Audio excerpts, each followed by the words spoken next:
I'm Devin Shute, and welcome to the Money Minute, and welcome to 2024. I trust you and your families had a restful festive season. For investors, last year actually delivered some pleasing, if not unexpected, returns.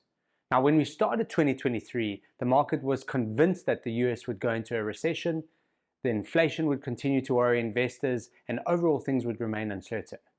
However, what we saw was that the market moved higher, and in some cases significantly higher last year, and that was a combination of AI mania, moderating inflation, and the expectation of lower interest rates in 2024. These all fueled a strong rally towards the end of the year. The US markets, and particularly the tech-heavy NASDAQ, were the standout areas of performance, but even the local JSE had a respectable year despite our economic and political issues. To give more detail, the JSE ended the year up 9.25%, which was well ahead of inflation. Our local fund of fund range delivered between 10.14% and 13.88%, depending on the risk profile of the fund. These returns were delivered after fees and well ahead of their respective peer groups. Looking at the year ahead, there's some key themes that I thought we could touch on that will help us navigate the way forward.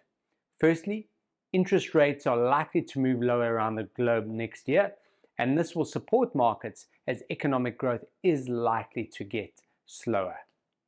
Secondly, with lower interest rates this year, cash is going to become increasingly unattractive, and it will also still continue to incur high taxes.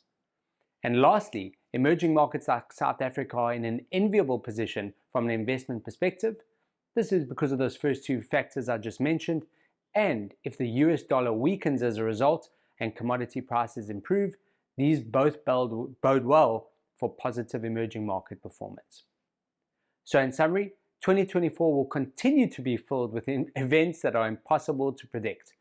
However, there are some macro trends that could work in the investor's favor. So our advice continues to be for investors to remain focused on their long-term investment goals and ensure they are invested in the correct solutions to achieve this. Thanks as always for watching. Have a great 2024.